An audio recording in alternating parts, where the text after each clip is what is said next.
There, that's better.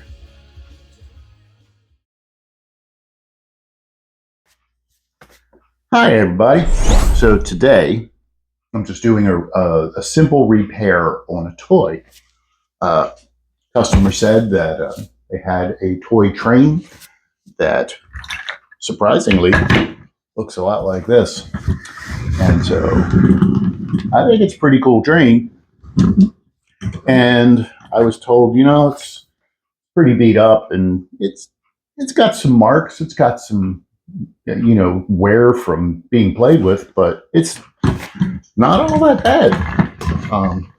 Let's see if I can get this apart.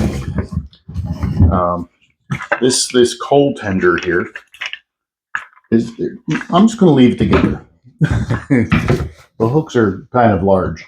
I mean, it's got some marks here and there and some chipping and such along the edges, and I might try to straighten it up a little bit, like I did started there.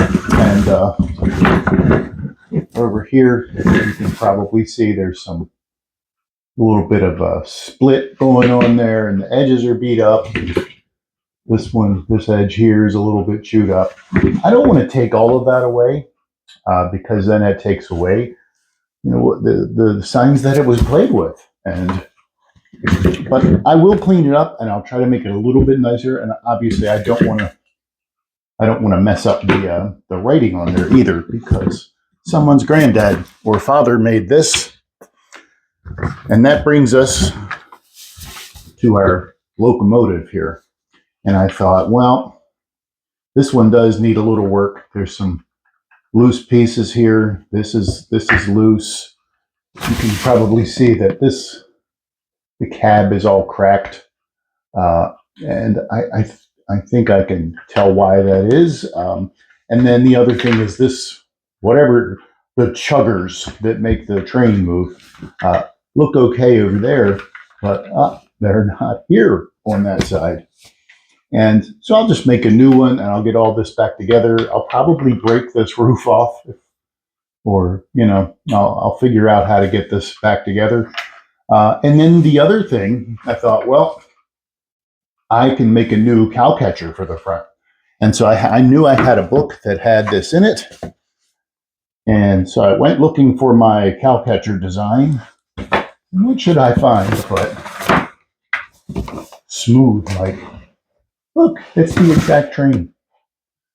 And so it doesn't have a cow catcher on it. But maybe it'll help me get those pieces the way they should be and looking the way they're supposed to. I'll get on this.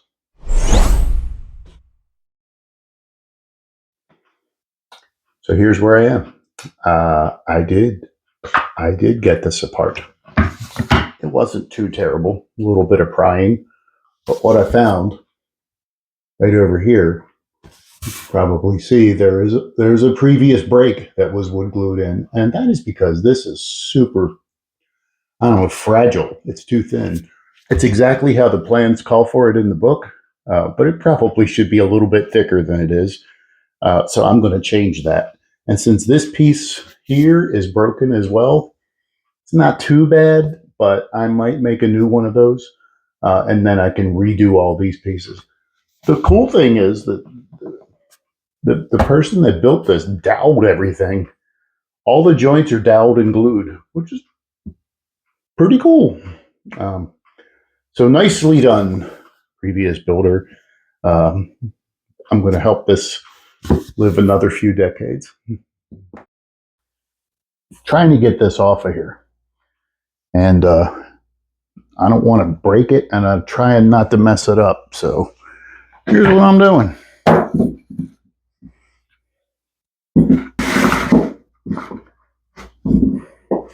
Just going to set that in there and take trusty adjuster.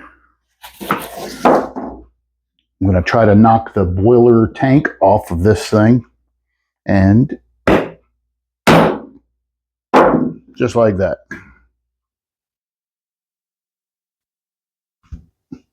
Perfect.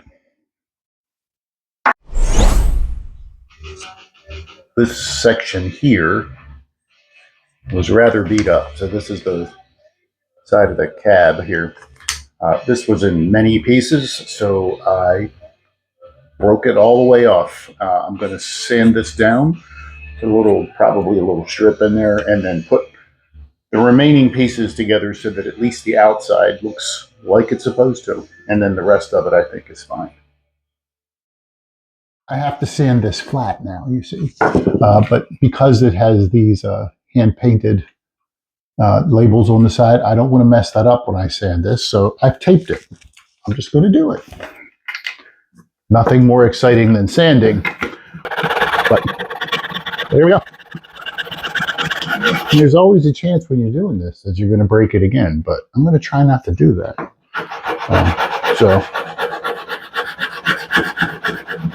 And I like using the sanding block. I have my trusty 100 grit here, but that gives me a nice flat surface.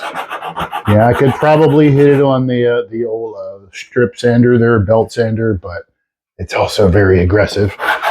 There was some voids there, and you can see in that back post.